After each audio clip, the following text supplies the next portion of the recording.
ರೇಣುಕಾಸ್ವಾಮಿ ಕೊಲೆ ಕೇಸ್ನಲ್ಲಿ ಜೈಲಿನಲ್ಲಿರೋ ನಟ ದರ್ಶನ್ ಕನಿಷ್ಠ ಸೌಲಭ್ಯಗಳನ್ನು ನೀಡ್ತಾ ಇಲ್ಲ ಅಂತ ಕೋರ್ಟ್ ಮೆಟ್ಟಿಲೇರಿದ್ರು. ಈ ಬೆನ್ನಲ್ಲೇ ಪರಪ್ಪನ ಅಗ್ರಹಾರ ಜೈಲಿಗೆ ಕಾನೂನು ಸೇವಾ ಪ್ರಾಧಿಕಾರದ ತಂಡ ಭೇಟಿಯನ್ನ ನೀಡಿ ಪರಿಶೀಲನೆ ನಡೆಸಿದೆ. ಜೈಲಧಿಕಾರಿಗಳು ಸಿಬ್ಬಂದಿಯನ್ನ ಹೊರಕಳಿಸಿ ದರ್ಶನ್ ಇದ್ದ ಕ್ವಾರಂಟೈನ್ ಸೆಲ್ ಬ್ಯಾರಕ್ ಚೆಕ್ ಮಾಡಿದೆ. ಅಲ್ಲದೆ ದರ್ಶನ್ ಮತ್ತು ಅವರ ಜೊತೆಗಿದ್ದವರ ಹೇಳಿಕೆಯನ್ನ ಪಡೆದಿದ್ದು ಅಕ್ಟೋಬರ್ 18ರೊಳಗೆ ಕೋರ್ಟ್ಗೆ ವರದಿಯನ್ನ ಸಲ್ಲಿಸಲಿದ್ದಾರೆ.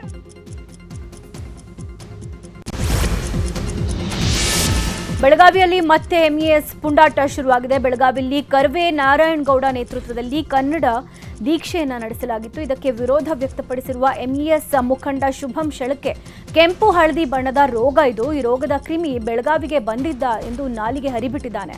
ಶುಭಂ ಶೆಳಕೆ ವಿರುದ್ಧ ಮಾಳಮಾರುತಿ ಪೊಲೀಸ್ ಠಾಣೆಯಲ್ಲಿ ಈಗ ಪ್ರಕರಣ ದಾಖಲಾಗಿದೆ. ಕೊಪ್ಪಳ ಜಿಲ್ಲೆ ಹಿರೇಬೆಣಕಲ್ ಹೊಸ ಗ್ರಾಮದಲ್ಲಿ 4 ವರ್ಷದ ಮಗುವಿನ ಮೇಲೆ ಲೈಂಗಿಕ ದೌರ್ಜನ್ಯಕ್ಕೆ ಯತ್ನಿಸಿರುವ ಪ್ರಕರಣ ಬೆಳಕಿಗೆ ಬಂದಿದೆ.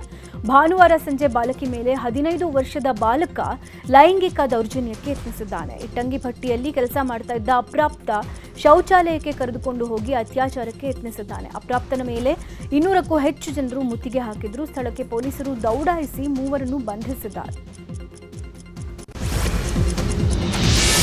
ಕೋಲಾರದಲ್ಲಿ ಪೋಕ್ಸೋ ಕೇಸ್ನಲ್ಲಿ ಹಣಕ್ಕೆ ಬೇಡಿಕೆ ಇಡಿದ್ದ ಆರೋಪ ಹಿನ್ನೆಲೆ ಮಕ್ಕಳ ಸಹಾಯವಾಣಿ ಘಟಕದ ಜಿಲ್ಲಾ ಸಂಯೋಜಕ ಕಲ್ಯಾಣ್ ಕುಮಾರ್ ವಜಾಗೊಳಿಸಿ ಜಿಲ್ಲಾ ಮಕ್ಕಳ ರಕ್ಷಣಾಧಿಕಾರಿ ನಾಗರತ್ನ ಆದೇಶ ಹೊರಡಿಸಿದ್ದಾರೆ. ಬಾಲಕಿ ಹಾಗೂ ಕುಟುಂಬಸ್ಥರು ಪೊಲೀಸ್ ಠಾಣೆಗೆ ಬೆದರಿಕೆಯ ದೂರನ್ನ ದಾಖಲಿಸಿದ್ರು. ಕೋಲಾರ ಜಿಲ್ಲೆಯ ಕ್ಯಾಸಂಬಳ್ಳಿ ಪೊಲೀಸರು ಕಲ್ಯಾಣ್ ಕುಮಾರ್ನನ್ನ ಬಂಧಿಸಿದ್ದಾರೆ.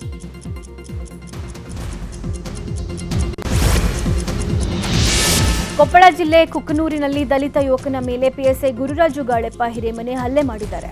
ಈ ಬಗ್ಗೆ ಸಾಮಾಜಿಕ ಜಾಲತಾಣಗಳಲ್ಲಿ ಯುವಕ ಅಳಲನ್ನು ತೋಡ್ಕೊಂಡಿದ್ದಾನೆ. ಪಿಎಸ್ಐ ದಬ್ಬಾಳಿಕೆಗೆ ಕೆಂಡಾಮಂಡಲವಾದ ದಲಿತ ಸಮುದಾಯದ ಮುಖಂಡರು ಪೊಲೀಸ್ ಠಾಣೆಗೆ ಮುತ್ತಿಗೆ ಹಾಕಿ ಪಿಎಸ್ಐ ವಿರುದ್ಧ ಪ್ರತಿಭಟನೆಯನ್ನ ನಡೆಸಿದ್ರು. ಹಲ್ಲೆ ಮಾಡಿರುವ ವಿಡಿಯೋ ಈಗ ಸಿಸಿಟಿವಿಯಲ್ಲಿ ಕಂಡುಬಂದಿರುವ ಹಿನ್ನೆಲೆ ಗುರುರಾಜ್ರನ್ನ ಅಮಾನತು ಮಾಡಲಾಗಿದೆ.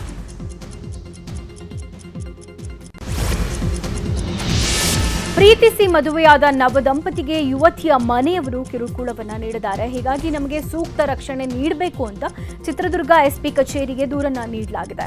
ರಾಮಜೋಗಿಹಳ್ಳಿಯ ಅಮೃತ ಹಾಗೂ ಮಾರುತಿ ಕಳೆದ 5 ವರ್ಷಗಳಿಂದ ಪ್ರೀತಿಸ್ತಾ ಇದ್ರು. ಕುಟುಂಬಸ್ಥರ ವಿರೋಧದ ನಡುವೆಯೂ ಈ ಜೋಡಿ ಮದುವೆ ಆಗಿತ್ತು. ಅಮೃತ ಕುಟುಂಬಸ್ಥರು ಐಮಂಗಲ ಠಾಣೆಯಲ್ಲಿ ಮಿಸ್ಸಿಂಗ್ ಕಂಪ್ಲೇಂಟ್ ಅನ್ನ ದಾಖಲಿಸಿದ್ರು. ಹಾಗಾಗಿ ನಮಗೆ ಕುಟುಂಬಸ್ಥರಿಂದ ಥ್ರೆಟ್ ಇದೆ, ನಮಗೆ ಸೂಕ್ತ ರಕ್ಷಣೆ ಬೇಕು ಅಂತ ಎಸ್ಪಿ ರಂಜಿತ್ ಕುಮಾರ್ ಬಂಡಾರು ಮೊರೆ ಹೋಗಿದ್ದಾರೆ.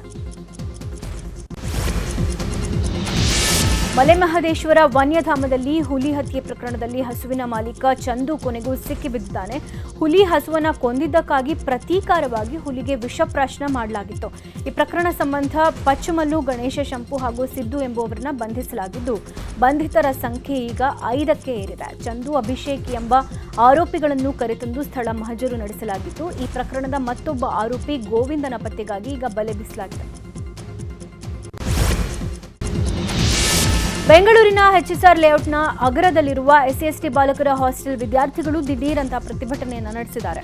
ಕುಡಿಯಲು ನೀರಿಲ್ಲ, ಬೆಡ್ ಇಲ್ಲ, ಸರಿಯಾಗಿ ಊಟ ಕೊಡ್ತಿಲ್ಲ, ಕರೆಂಟ್ ಹೋದ್ರೆ ಯುಪಿಎಸ್ ಇಲ್ಲ, ರಾತ್ರಿ ಓದೋಕ್ಕಾಗದೆ ಪರದಾಡುವ ಸ್ಥಿತಿ ಎದುರಾಗಿದೆ ಅಂತ ಆಕ್ರೋಶ ಹೊರಹಾಕಿದ್ರು.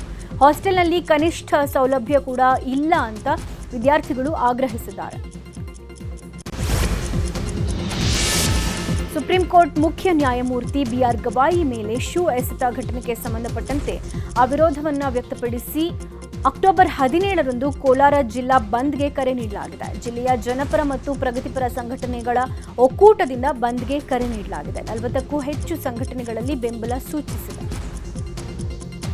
ಸಿಜೆಐ ಮೇಲೆ ಶೂ ಎಸೆದ ಘಟನೆಯನ್ನು ಖಂಡಿಸಿ ತುಮಕೂರಿನಲ್ಲೂ ಇದೀಗ ವಿದ್ಯಾರ್ಥಿಗಳು ಪ್ರತಿಭಟನೆಯನ್ನ ನಡೆಸಿದ್ರು. ವಿವಿಯ ಸಂಶೋಧನೆ ಹಾಗೂ ಸ್ನಾತಕೋತ್ತರ ವಿದ್ಯಾರ್ಥಿಗಳು ಜಿಲ್ಲಾಧಿಕಾರಿ ಕಚೇರಿಯವರೆಗೆ ಪ್ರತಿಭಟನಾ ಮೆರವಣಿಗೆಯನ್ನು ನಡೆಸಿದ್ರು. ಬಿಜಿಎಸ್ ವೃತ್ತದಲ್ಲಿ ಮಾನವ ಸರಪಳಿ ನಿರ್ಮಿಸಿ ಆಕ್ರೋಶ ಹೊರಹಾಕಿದ್ರು.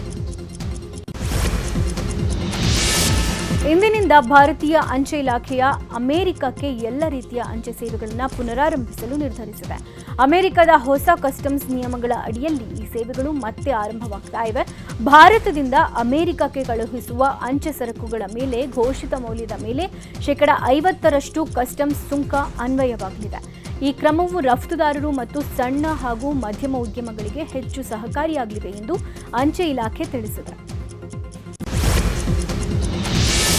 ಮುಂದಿನ ವಿಶ್ವಕಪ್ಗೆ ರೋಹಿತ್ ಶರ್ಮಾ ಹಾಗೂ ವಿರಾಟ್ ಕೊಹ್ಲಿ ಆಯ್ಕೆ ಬಗ್ಗೆ ಚರ್ಚೆಗಳು ನಡೆದಿವೆ. ಈ ಕುರಿತಾಗಿ team India coach Gautam Gambhir ಪ್ರತಿಕ್ರಿಯೆಯನ್ನು ನೀಡಿದ್ದಾರೆ.